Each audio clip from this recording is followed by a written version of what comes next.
പരിശുദ്ധ അമ്മയ്ക്കും തിരുക്കുമാരനും കോടാനുകോടി നന്ദി.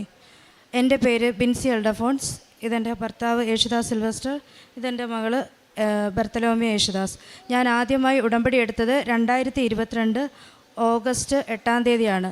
ഞങ്ങളുടെ കല്യാണം കഴിഞ്ഞിട്ട് ഞങ്ങൾക്ക് 10 വർഷമായിരുന്നു. അതിൽ ആദ്യത്തെ കുഞ്ഞിനെ ദൈവം ഉടൻ തന്നെ തന്നായിരുന്നു. അത് കഴിഞ്ഞിട്ട് ഞങ്ങൾ കുട്ടികൾക്ക് വേണ്ടി ശ്രമിച്ചെങ്കിലും ഞങ്ങൾക്ക് കിട്ടിയില്ലായിരുന്നു. ഒരു 10 വർഷത്തോളം ഞങ്ങൾക്ക് രണ്ടാമത്തെ മകൾ ഉണ്ടായിരുന്നില്ലായിരുന്നു.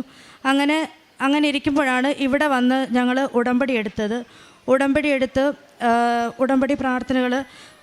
ജപമാല പ്രാർത്ഥനയെല്ലാം മുടക്കമില്ലാതെ ചെയ്യുമായിരുന്നു. കാരുണ്യ പ്രവൃത്തികളും ചെയ്യുമായിരുന്നു. ഞങ്ങൾ പൊതിച്ചോറൊക്കെ കൊണ്ട് കൊടുക്കുമായിരുന്നു.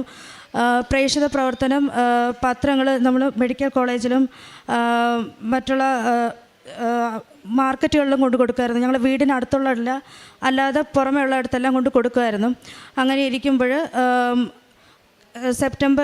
2022 സെപ്റ്റംബർ 15-ാം തീയതി തന്നെ ഒരു ഉച്ച സമയത്ത് ഞങ്ങളിങ്ങനെ ഇരിക്കുമ്പോൾ ഞങ്ങൾക്ക് ഇവിടുത്തെ ഉടമ്പടി തൈലത്തിൻ്റെ സ്മെല്ലുണ്ടാവുകയും അതിനുശേഷം മുല്ലപ്പൂവിൻ്റെ സ്മെല്ലായിട്ട് മാറുകയും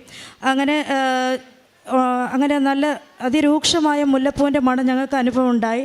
അങ്ങനെ ഞങ്ങൾ ഇരിക്കുമ്പോഴത്തേനും ഞാൻ പറഞ്ഞു, വിൻചേട്ടൻ എനിക്ക് ഇങ്ങനെ മുല്ലപ്പൂവിൻ്റെ സ്മെല്ല് വരുന്നു. അപ്പോൾ വിൻചേട്ടൻ പറഞ്ഞു മാതാവ് വന്നതായിരിക്കും എന്ന് പറഞ്ഞിരിക്കുമ്പോൾ ഞങ്ങൾ ഒരു ജപമാല പ്രാർത്ഥന കംപ്ലീറ്റ് ചൊല്ലുകയും തൊട്ടടുത്ത മാസം തന്നെ ഞാൻ പ്രഗ്നൻ്റ് ആവുകയും ചെയ്തു. എനിക്ക് 35 വയസ്സ് കഴിഞ്ഞതിനാൽ ഒരുപാട് റിസ്ക് ആയിരുന്നു. ഓരോ ടെസ്റ്റ് ചെയ്യുമ്പോഴും അവർ ഡബിൾ മാർക്കർ ടെസ്റ്റൊക്കെ ചെയ്യണമെന്ന് പറഞ്ഞു. ഡബിൾ മാർക്കർ ടെസ്റ്റ് എന്ന് പറഞ്ഞു കഴിഞ്ഞാൽ ക്രോമസോമൽ ഡിഫക്റ്റ് ഉണ്ടെങ്കിൽ അത് കണ്ടുപിടിക്കുന്നതിനുള്ള ടെസ്റ്റാണ്. അപ്പോൾ ഡോക്ടർ പറഞ്ഞു അത് കമ്പൽസറി അല്ല. അപ്പോൾ ഞങ്ങളും പറഞ്ഞു ഞങ്ങൾക്കിത് മാതാവ് തന്ന കുഞ്ഞാണ്, അതുകൊണ്ട് പൂർണ്ണ ആരോഗ്യമുള്ള കുഞ്ഞായിരിക്കും, ഞങ്ങൾക്കത് ചെയ്യേണ്ടെന്ന് പറഞ്ഞു. അങ്ങനെ ഞങ്ങൾ ഈ എല്ലാ സ്കാനിങ്ങിന് പോകുമ്പോഴും ഞാൻ മാതാവിൻ്റെ കാശുരൂപം കയ്യിൽ പിടിക്കുമായിരുന്നു. അതുപോലെ തന്നെ ഉടമ്പടി പ്രാർത്ഥന കഴിയുമ്പോഴും സായാഹ്ന പ്രാർത്ഥന കഴിയുമ്പോഴും എല്ലാം തൈലം വയറ്റിൽ പുരട്ടി പ്രാർത്ഥിക്കുമായിരുന്നു, ഒരു ആരോഗ്യമുള്ള കുഞ്ഞിനെ നൽകി അനുഗ്രഹിക്കണമെന്ന്. അങ്ങനെ കഴിഞ്ഞപ്പോഴത്തേനും ഫീറ്റൽ എക്കോ എടുക്കണമെന്ന് പറഞ്ഞു. അപ്പോൾ അതും പേടിയായിരുന്നു. ആ സമയത്തും പ്രാർത്ഥിച്ചു, അത് നോർമലായിരുന്നു. അതിന് കഴിഞ്ഞ 2023 ജൂൺ 15-ാം തീയതി ഞങ്ങൾക്ക് ആരോഗ്യമുള്ള ഒരു പെൺകുഞ്ഞിനെ നൽകി ദൈവം അനുഗ്രഹിച്ചു. അതിനുശേഷം എൻ്റെ ഭർത്താവിന് കൊറോണയ്ക്ക് ശേഷം സ്ഥിരമായിട്ടുള്ള ഒരു ജോലി ഇല്ലായിരുന്നു. ഇവിടെ വന്ന് പ്രാർത്ഥിച്ച് ഉടമ്പടി ആദ്യം പുതുക്കിയപ്പോൾ തന്നെ ജോലി ലഭിച്ചു. അതിനുശേഷം 3ാമത് പുതുക്കിയ ശേഷം ഞങ്ങൾക്ക് ഒരു ഷോപ്പ് തുറക്കാനുള്ള അനുഗ്രഹം മാതാവ് തന്നു. അത് കഴിഞ്ഞ് എനിക്ക് ഓസ്ട്രേലിയയിൽ പോകാനായിട്ട് ഭയങ്കര ആഗ്രഹമായിരുന്നു. അപ്പോൾ ഞാൻ ജനറൽ നഴ്സിംഗ് കഴിഞ്ഞ ഒരു വ്യക്തിയാണ്.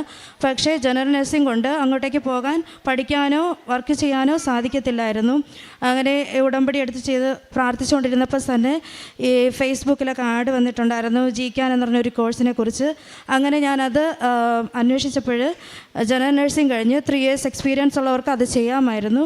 അങ്ങനെ ആ കോഴ്സ് ചെയ്ത് എനിക്ക് ഒരു ഗ്രാജുവേറ്റ് സർട്ടിഫിക്കറ്റ് എടുക്കാനുള്ള അനുഗ്രഹവും മാതാവ് നൽകി.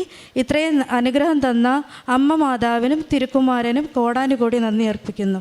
സാമുവേലിൻ്റെ 1-ാം പുസ്തകം